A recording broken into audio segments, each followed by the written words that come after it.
নমস্কার বন্ধুরা, আজ আমরা জানব কর্কট রাশির জাতক জাতিকাদের 21শে ডিসেম্বর থেকে 25শে ডিসেম্বর কেমন যাবে। অর্থাৎ এই সময় কিন্তু সূর্য এবং মঙ্গল অত্যন্ত শক্তিশালী একটা যোগ তৈরি করতে চলেছে কর্কট রাশির জাতক জাতিকাদের।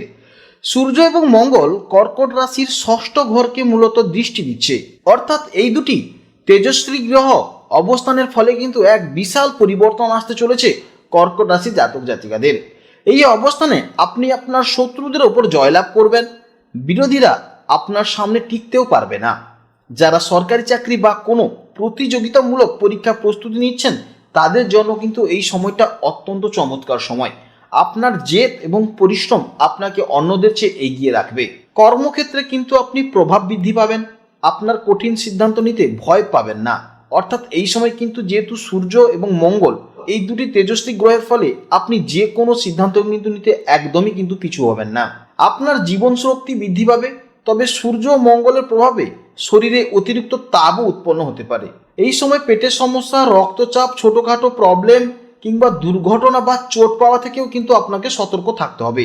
অর্থাৎ যারা বাইক আরোহী বা যারা কোনো রিক্সে কাজ করছেন কর্কট রাশি জাতক জাতিকারা, তাদের কিন্তু একটু সাবধানে থাকতে হবে।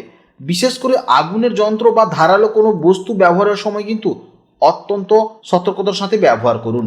যদি আপনার কোনো পুরনো ঋণ থাকে তবে সেটি মিটিয়ে ফেলার সুযোগ আসবে এই সময়। কোনো আইনি মামলা বা কোর্ট কাচারির বিষয় থাকলে অবশ্যই কিন্তু আপনার পক্ষেই কিন্তু ফলটা আসবে। সূর্য এবং মঙ্গল একসাথে থাকলে জেদ এবং ক্রোধ কিন্তু বেড়ে যেতে পারে, তাই ছোটোখাটো বিষয়ে আপনি কিন্তু মেজাজও হারিয়ে ফেলতে পারেন।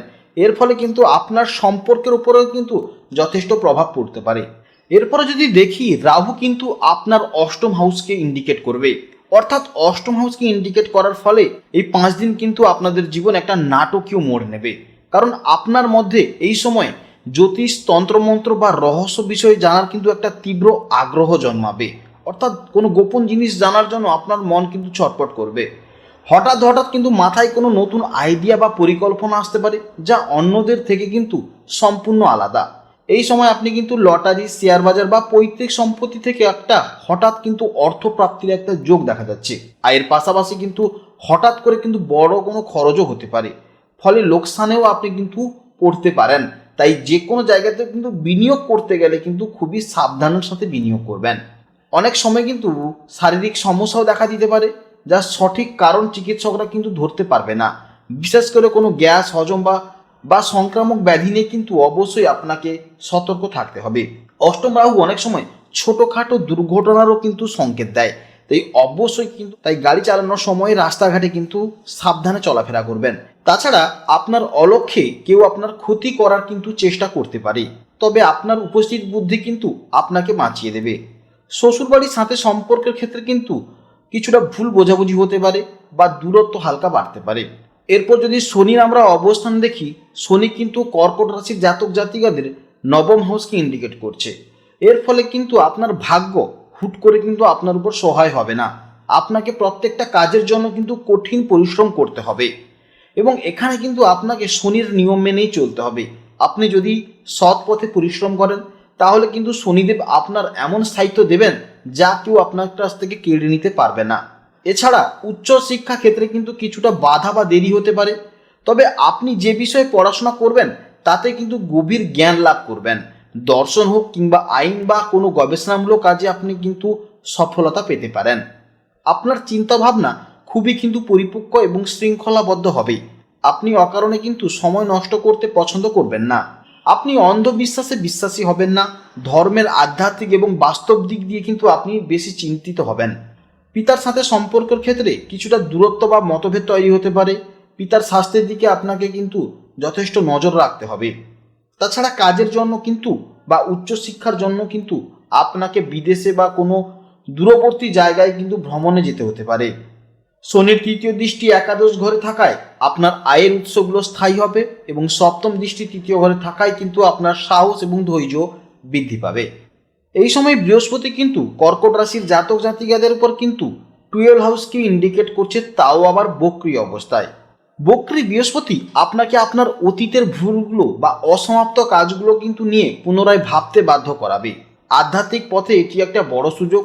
আপনি নিজের ভেতরে এমন কিছু শক্তি পাবেন যা আগে নিজেও জানতেন না। সাধারণত বৃহস্পতি যেখানে শুভ কাজে ব্যয় করায়, বক্রী বৃহস্পতি সেখানে হঠাৎ এবং পরিকল্পনা বহির্ভূত খরচ বাড়িয়ে দিতে পারে।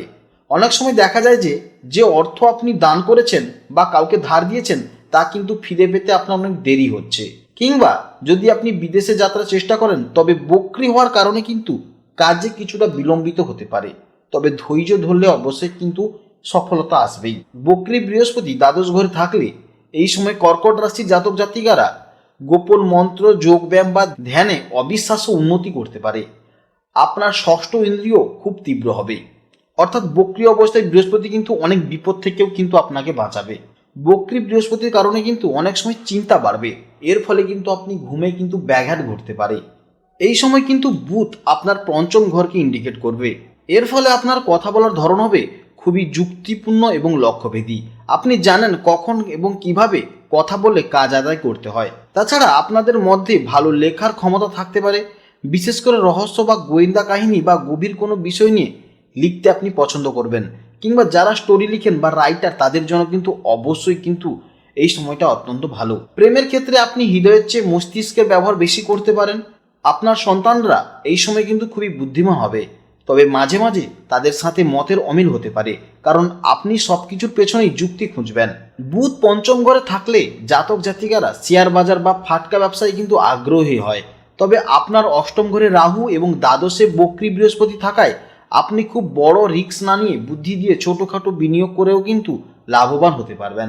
আপনারা ভালো থাকুন, সুস্থ থাকুন, সাবধানে থাকুন। জয় রাধে রাধে।